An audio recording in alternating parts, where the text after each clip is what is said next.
a pretty beautiful place.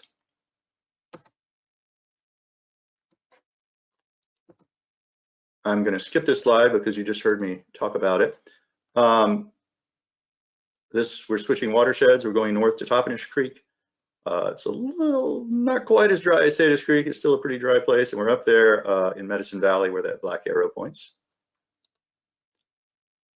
The watersheds we're talking about here: Toppenish Creek population of steelhead, Mid-Columbia habitat, Mid-Columbia steelhead habitat in red, the critical habitat, and then that bluish pale basin is Wahtum Creek. It's a long skinny thing.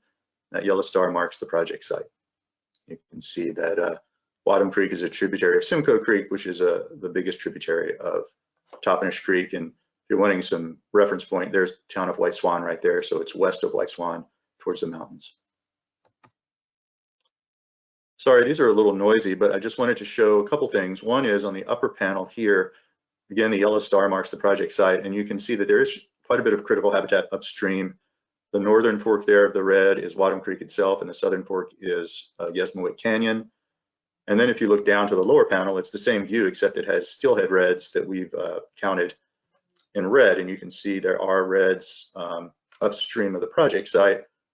I won't claim that this is the biggest steelhead producing stream in the Toppenish Basin, but it definitely produces enough steelhead that we need to really take care of it and remove obvious impediments to spawning success, such as blocked culverts. Probably I overuse stream stats, but I love the numbers here. So, I guess I'm just calling out in red squares here. It's a small basin, much higher annual precip than Sadish, but still pretty dry. And then if you go down to the bottom, I have the 1% AEP flood, which simply means the 100-year flood. This is USGS's best estimate based on regression equations. It's about 1,000 CFS. That's a 100-year flood. The Sadish Creek 2-year flood was about 1,100, so that just gives you some sense of scale. So it's a small stream. Nonetheless, they managed to undersize the culverts. So that's what we're dealing with. Moderately disturbed currently by lowland grazing, although it's not overgrazed. It's not, you still see a lot of grass and not a lot of bare soil, so that's good.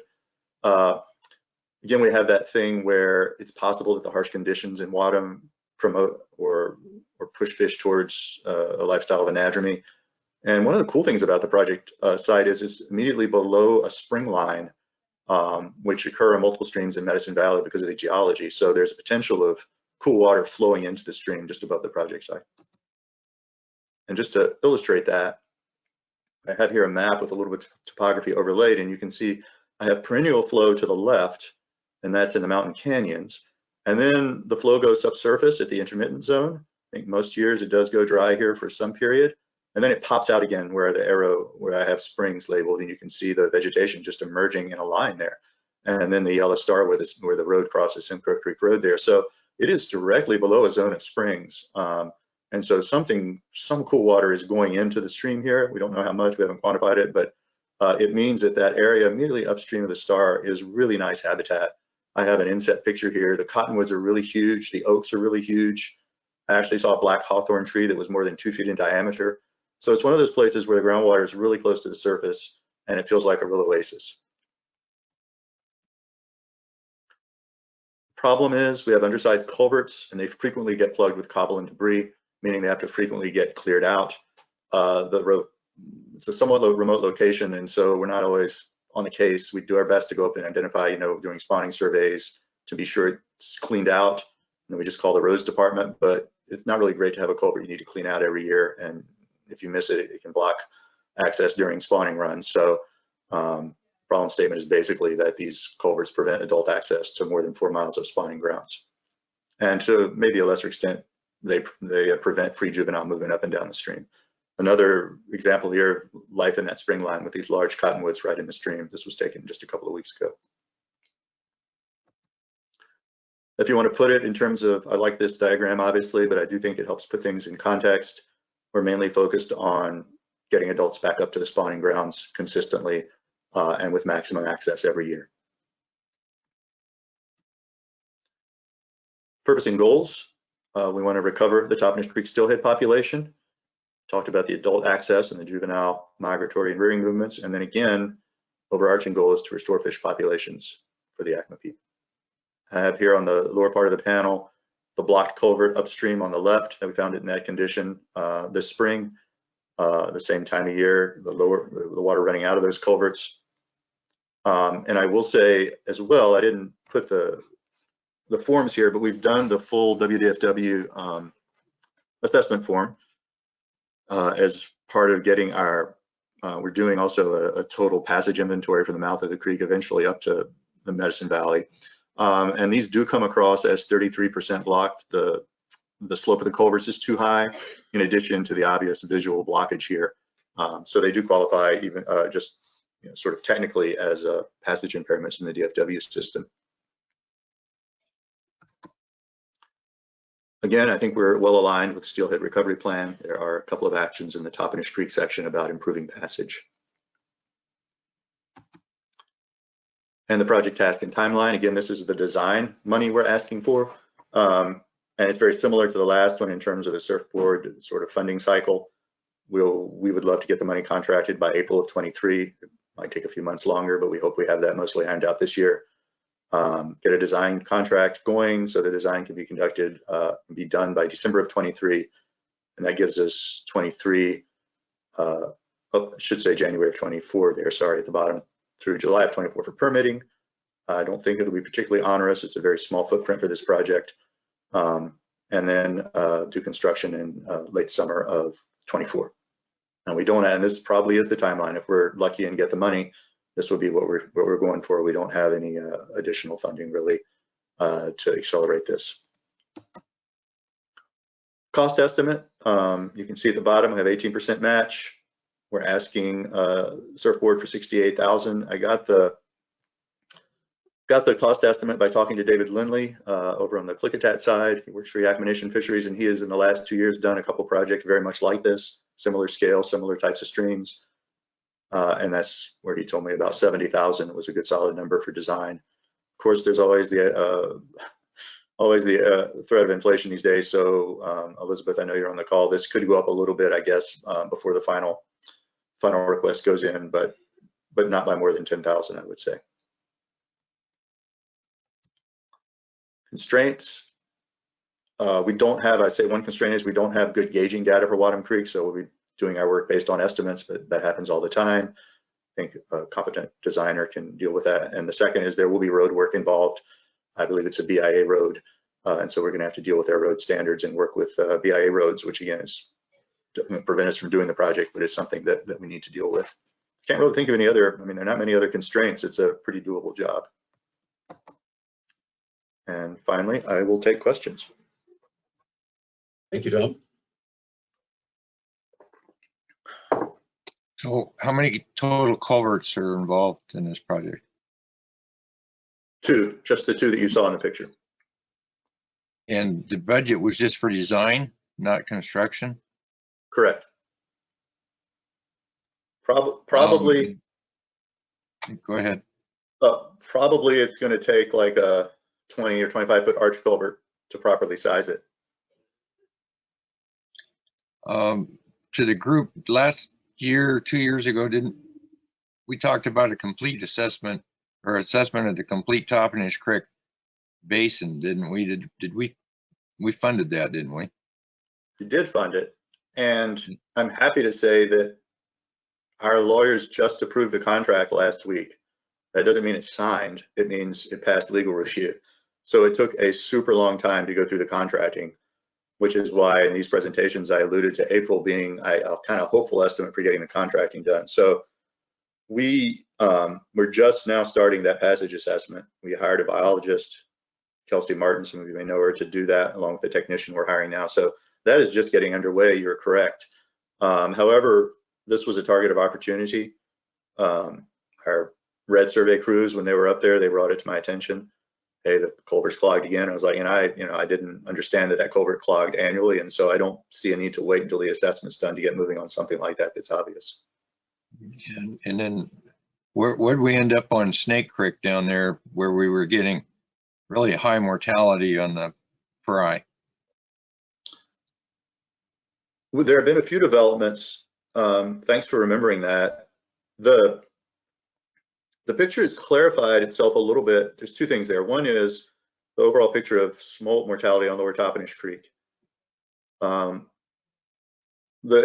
We have pinpointed mortality a little more through partnering with the Fish and Wildlife Service. I think Jason might be on the call and he could speak to this a little bit more probably.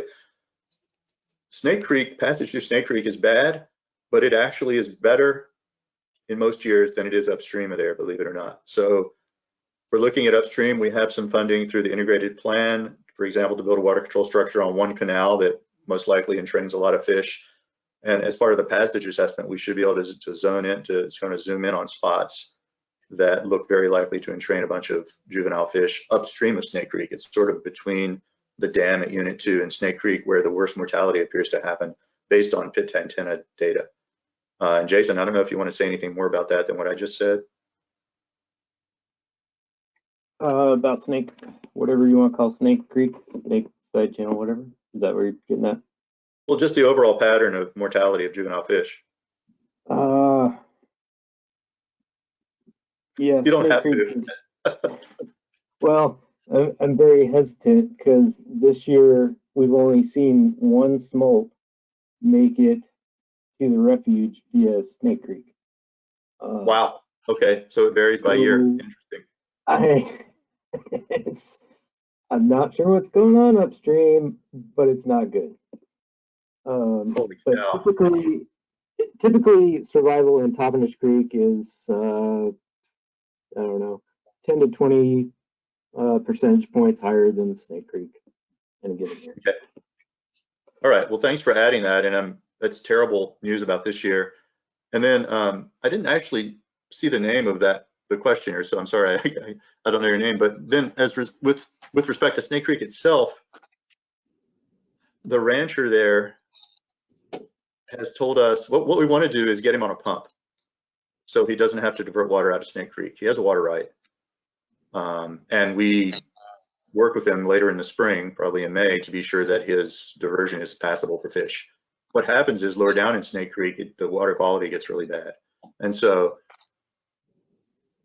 to put him on a pump is probably going to cost $500,000 because it entails getting a pump and putting him on a center pivot out there. He has told us in ongoing conversations that he's going to fund that himself, which is good news. And so we're working towards that. We were trying to get that funding from the NRCS outside of our CPP sort of channels, and it was sticky going. So that's where that is right now.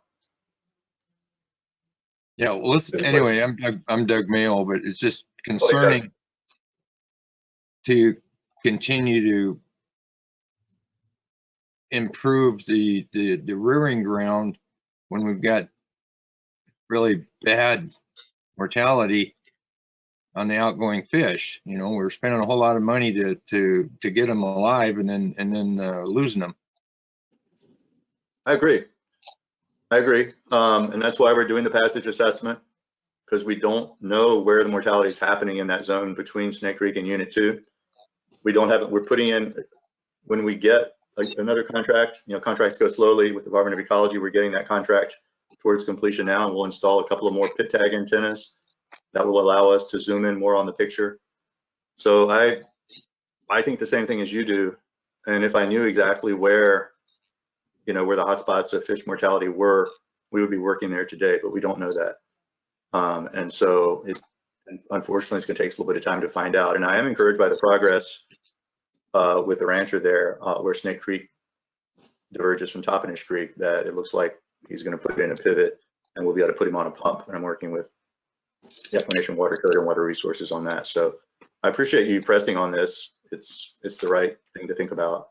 I guess I would see things a little differently about the culvert replacement upstream. I think whatever the case, whatever we do throughout the entire stream system, you know, restoring full passage is kind of priority number one, wherever we do that. And so, especially because we think that adults have a pretty good trip up the creek, up to Simcoe Creek and up to its tributaries. So I don't feel like spending money to replace passage blocking culverts is a bad thing before we finish our assessment. But, you know, again, that's up to the judgment of the committee. We have a question in the chat, Tom, from Bob. What are the areas which will benefit from these two projects? Or Will the areas that will benefit from these two projects be available for use by the public? No, not largely. These are within the reservation boundaries. Again, you know, as the treaty says, it's for the sole use and benefit of tribal members. According to the treaty, that doesn't really happen. And so in terms of Status Creek, you can drive along Highway 97 and look at that. We could certainly provide tours. We do that all the time to members of the public. They will not be able to fish in these areas. They're in the closed area of the reservation. I will say, though, that whatever we do to help the fish populations within the reservation, the steelhead populations, obviously that increases the size of the overall run in all downstream reaches. And so that would certainly promote the benefit, promote the enjoyment of the general public of those fish populations. Thank you. We have a question also from Sean. What is the distance to the next barrier upstream? Sean, there are no known barriers upstream. That being said, the assessment's not done. The natural barrier of steelhead spawning is just the stream slope increases up past that NOAA critical habitat zone. It gets too steep for typical steelhead use.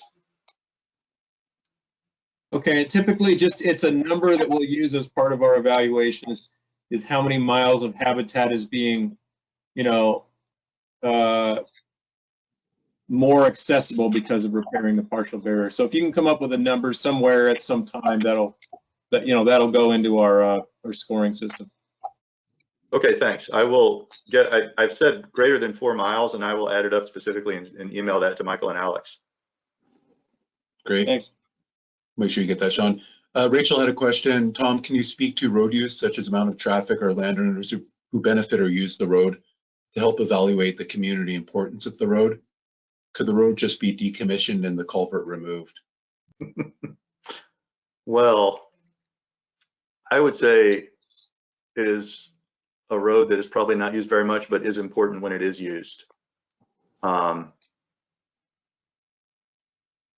It's a good question, and I will think about it.